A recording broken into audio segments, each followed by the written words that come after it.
A paz do Senhor Jesus, amém? Amém. Irmãos, hoje eu gostaria de dizer para os irmãos que é mais um dia de graça, um dia abençoado, no qual nós buscamos a Deus, no qual nós buscamos a face do Senhor para nos orientar, para nos instruir, para nos aprender a cada dia, como Jesus, irmão, na época estava a cada dia ensinando os seus discípulos, né? Então nós estamos também nesse dia buscando do Senhor e na palavra a sabedoria do alto. E hoje o tema é abominação. Então eu gostaria de falar o que é abominação de acordo com a palavra de Deus. Abominação, irmãos, é aquilo que é mal aos olhos de Deus. Para você poder entender melhor, abre lá em Neemias 13 e você vai ver o que é abominação aos olhos de Deus. Sabemos que tem várias passagens de abominação, mas você vai entender um pouquinho. Abominação são pecados, são comportamentos condenados por Deus. E quem são essas pessoas que fazem isso? São os ímpios e os incrédulos. Esses ímpios e esses incrédulos, de acordo com a palavra, são aqueles pecadores que vivem em comunhão com o mundo, que não querem nada com Deus, não fazem a vontade de Deus, não preocupa com Deus, não olhe para o bem, não olhe para a luz, não quer, vive através dos prazeres da carne, nas coisas que beneficia a si próprio, e não param para pensar na eternidade, na salvação, no aconchego das suas almas, mas o próprio Jesus diz que vai chegar um dia que vai ser tarde. Quando ele se deparar com a morte, que a morte virá para todos, quando ele se deparar com Jesus lá no juízo do tribunal de Cristo, aí ele vai ver a falta que vai fazer esse afastamento da presença do Senhor. Veja bem, irmão, nós sabemos uma parte da palavra que Elisabe era um homem, irmão, que fez muito mal aos olhos de Deus. Época de Tobias. Ele fez a vontade de um homem e foi contra Deus. Você já imaginou uma pessoa assim? Querer agradar o homem e não se preocupar com Deus? Elisabe fez isso. Ele fez tudo para agradar a Tobias. E ele desamparou a casa de Deus. Ele profanou as coisas sagradas e santas. Irmãos, os filhos de Deus têm que ter tributos. O que são atributos? Atributos são qualidades. Porque nós sabemos, irmão, que existe as boas qualidades e as ruins qualidades. E os filhos de Deus também têm que ter atributos de qualidade. O que é atributo de qualidade? Primeiro, o coração puro, como está lá em Salmo 24, 4 e 5. Deus se agrada de um coração puro. Tanto é que tem aquela parte, né, que Davi fala, cria, meu Deus, um coração puro e um espírito reto. Então, irmão, nós temos que ter o coração puro, porque é no coração que o nosso Deus quer habitar. E como que Deus vai entrar no teu coração se tem imundícia? Tem coisas abomináveis? O Espírito Santo não vai entrar. Não vai comungar contigo. Tem que ter caminho reto, como o Hebreus 12, 13. Ser prudente e precavido, como Provérbio 10, 19. Ser sábio, como Salomão. Ter a instrução de Deus, Provérbio 13, 1. Ser íntegro, Provérbio também, irmão, 28, 10. Tem que resplandecer, irmão. O Filho de Deus é resplandecido. O que é resplandecido? É refletir. Quando nós refletimos a presença de Jesus na nossa vida, nós somos resplandecente. Mateus 13:43. Então não se esqueça que os filhos de Deus, eles têm que possuir esses atributos de qualidade, que orgulha o nosso querido Pai, o nosso querido Deus. Mas muitos crentes, irmão, muitos crentes, muitos ovelhas camufladas, vou dizer lobos, estão aí, irmão, porque o próprio Jesus disse, irmão, que não era para arrancar o joio do meio do trigo. E existe muito joio, se nós for arrancar, nós podemos arrancar algum pezinho de trigo. O que é pezinho de trigo? Somos ungidos de Deus, os filhos da promessa. Às vezes, nós se Deus desse, irmãos, esse privilégio para nós arrancar o joio, quantas vezes nós iríamos confundir? Às vezes você entra dentro da igreja, você vê pastores olhando pela aparência, pastor dando oportunidade de acordo com os olhos dele, dando oportunidade do louvor porque o irmão canta bonito.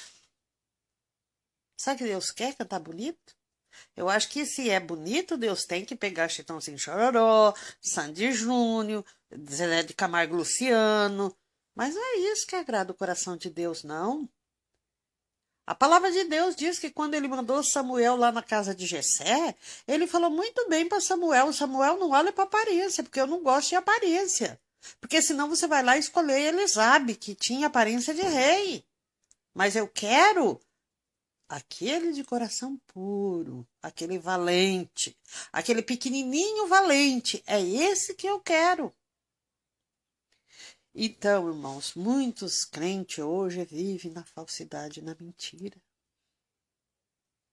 Pode crer. Deus, ele mostra para os ungidos. Quantas vezes, irmão, às vezes nós vamos na própria igreja, está ungido, sentado no banco, cheio da unção, do poder de Deus e do poder do Espírito de Deus, e dão oportunidade para aquele dizimista, porque dá a oferta, e ali suprime o Espírito de Deus ali, naquele lugar. Por isso que o próprio Jesus disse, eu tive fome, não me deste de comer. Eu tive sede, não me deste de beber. Esse é a fome de justiça, irmão. É a sede da palavra. É o que todo mundo deve ter. E fica na mentira, na abominação, na falsidade, usando o púlpito para falar coisas da carne. Porque nós sabemos, irmão, que Deus, ele é verdade. Deus é poder. E Deus, irmão, ele que vai trazer a luz, trazer a justiça, trazer o julgamento do que é certo e errado. Nós simplesmente somos servo de Deus. Nós simplesmente vivemos a vontade de Deus. Nós não podemos julgar ninguém. Nós não temos nada, nós somos carne. Nós somos imundícia. Nós somos pecadores. Agora Deus, sim. Deus, irmão, ele diz, o próprio Jesus disse para os discípulos, lê lá em João 17:17, ele estava dizendo para os discípulos dele, santificar-se na verdade, não ser arrogante. O que é ser arrogante? É viver pela aparência, viver pela sabedoria das palavras, os murmuradores, olhando os atos alheios, querendo achar defeito, os soberbos, os pobres de espírito, os altivos de coração, os orgulhosos, os blasfemos, tudo isso, irmão, é obra da carne, tudo isso é maligno. Tudo isso é obra do inimigo. E Deus não opera no meio do pecado. Deus não opera no meio da carnalidade. Deus não está no meio das imundícias. Altivez. Ó, irmão, eu falo, Jesus, ele falou, tenha só uma túnica, uma sandália. Jesus mostrou que não podia ter nada. Imagina se Deus tivesse várias sandálias, sapatos, roupas e carros novos. Como seriam os pastores de hoje? Mesmo Jesus mostrando a humildade, vive todos na abastança. Amor às almas. A palavra de Deus diz que Jesus diz que o Filho do Homem, o Filho de Deus não tinha um lugar para encostar a sua cabeça. Os passarinhos tinham ninhos, as raposas covis, mas o Filho do Homem não tinha um lugar, irmão. Ele não tinha nada. Ele diz, eu não sou daqui, desse mundo eu não sou, meu lugar é na glória. Lá é meu lugar, lá é o investimento que eu tenho para a minha eternidade. E muitas pessoas não pensam assim. Muitas pessoas não pensam dessa maneira. Muitas pessoas pensam que a vida é feita de oportunidades, de lucros. A alma não tem valor nenhum. Não tem valor. Não tem valor. A alma não tem valor. O que tem valor, sabe o que é? Minha igreja cheia. O que tem valor é minha igreja cheia de palmas, de pessoas louvando. Isso, irmão, eu chamo de show. Show. Isso é show. E o mundo entende muito bem de show. Com Deus é culto. Culto de adoração, culto de comunhão.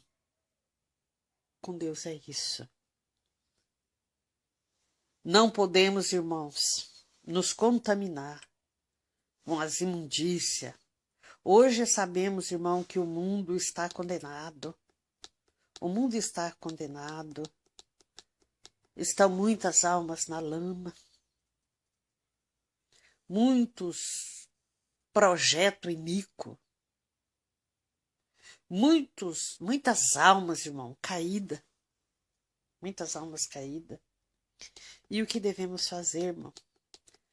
Porque o próprio homem está cedendo à tentação. Está cedendo à tentação, como diz em Salmo 34:16. Porque a instrução que Jesus, que nosso Deus nos deixou é amar o bem e aborrecer do mal. É isso que Deus nos ensinou. Foi isso que Jesus nos instruiu. Ser íntegro, reto e fiel. Ou atributo maravilhoso, né? Atributo de Daniel, de Jó. Esse é um atributo maravilhoso. Mas tudo, irmão, os frutos tem que semear primeiro. Ninguém colhe, irmão, se não semeou. Ninguém tem se não plantou. A palavra do Senhor diz que nós temos aquilo, irmão, que plantamos, que merecemos. Deus, irmão, detesta, sabe? Abomina. Contenda entre os irmãos. Está lá em Provérbio 26:20.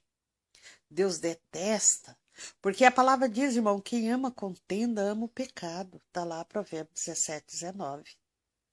Se você está contendendo, se você está derrubando o teu irmão, se você está derrubando ele na fé, não pense que você está fazendo algo para Deus, não. Não pensa, você tem que se converter. Você tem que se humilhar nos pés de Jesus.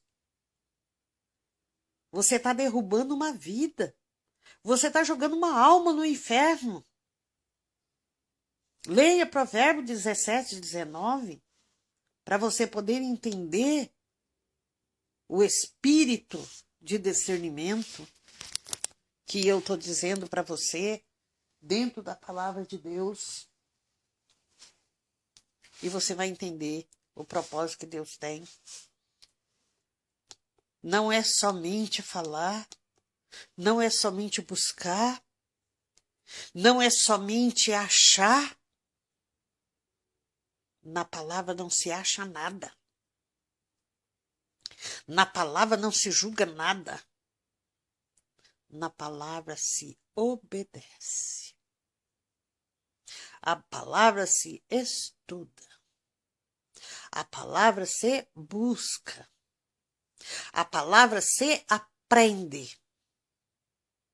Não é debate. Eu vejo irmãos querendo fazer chavões. O que é chavões, irmão?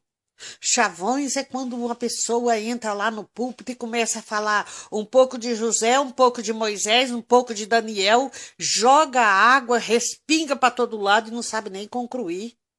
Uma pessoa dessa está preparada? Uma pessoa dessa, Deus tem missão? Deus tem uma olaria para levar, para ensinar, a se preparar, como Jesus preparou aqueles discípulos. Tudo tem que ser através de preparos, irmão, é preparos. Então vamos saber que Deus, Ele quer que nós nos preparamos, nos santificamos, nos orientamos e saber que nós não julgamos nada. Você não deve ter opinião de nada. Você lembra quando Jó quis justificar para Deus? O que Deus fez? Jó, onde que você estava quando eu criei tudo? Tudo fui eu? Eu que fiz o firmamento? Eu que criei, eu que modelei, eu que fiz, eu que aconteceu, tudo é meu, eu. Então, irmão, é isso. Você tem que se colocar no lugar de servo e não de criador. Você tem que ser criatura e não criador. O servo veio para servir. Jesus mesmo falou, eu vim para servir. E não querer ser exemplo de ninguém. Você não é exemplo de ninguém. Meu exemplo é Deus. Meu exemplo é Jesus, como Jesus falou para Pilatos. Você tem porque o meu Deus te deu. Pilato falou, eu sou poderoso, eu posso te livrar, eu posso te liberar. Jesus olhou e falou, você não pode nada. Tudo que você tem foi o meu Pai que te deu. Oh, coisa linda, né, irmãos? Então, nessa fé, vamos orar agora? Já que aprendemos mais uma lição, vamos orar? Amém? Eu quero que você interceda pelos teus filhos e pela tua família, tá? Eu tô sentindo que você precisa orar pelo teu marido, pela tua esposa e pela tua família. As portas estão se fechando, você tá sentindo, não tá? Ou vai deixar afundar o barco para depois cramar? Vamos já colocar um projeto de saldo lá no banco do céu, para a hora que nós precisar, nós clamar e Deus falar, aqui está o teu saldo positivo? Vamos? Então, amém. Fecha os olhos. Querido Deus, bondoso Pai, Deus Todo-Poderoso, ó Pai amado, Senhor querido, na tua presença. Buscando, Senhor, edificação, humildade, Pai. Ó, Senhor Deus, nós não sabemos nada, Jesus, somente Tu sabe. Então, formaliza, Pai, o nosso coração, a nossa mente. Ó, Pai, nos conduz para a vida eterna. Ó, Senhor, nós somos, Senhor, criação das Suas mãos. Senhor, nós não podemos nada, Pai, mas Tu pode, Tu és grande, Pai, em nossas vidas. Edifica, Pai, o meu lar, a minha vida, vai abrindo as portas, vai repreendendo todo mal, Senhor. Ilumina, Senhor, as nossas vidas, nossos lares, para que todos vejam, Senhor, o Teu brilho em nossas vidas. Ó Pai, eu Te louvo, Te glorifico, porque Tu é Deus, Pai. Não nos deixa não, Senhor, pegue nossas mãos e sustenta. Em nome do Teu Filho amado. Amém, Jesus. Amém. Amém. Glória.